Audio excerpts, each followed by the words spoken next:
So here's where he was threshold braking, trying to stop, and then you can see where he began his turn.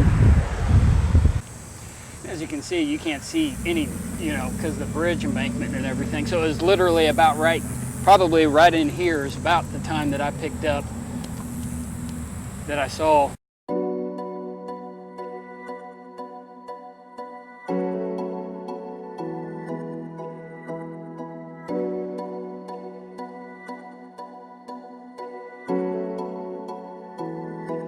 This was the initial impact of the front end, and then the wheels of the tractor getting shoved backwards, because I ended up back there, thinking that I'm about to get hit if I don't get stopped. I was able to come to almost a complete stop by this point, prior to being impacted and reversing my direction quite violently. Had I not had the lap safety belt on, I know without a shadow of a doubt that I would have either gone through the front windshield or at least had one heck of a headache from impacting the front windshield on the tractor.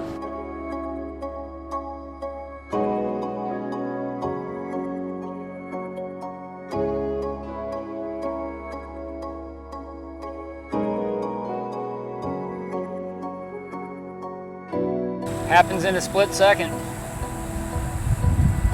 Can't ever let your guard down.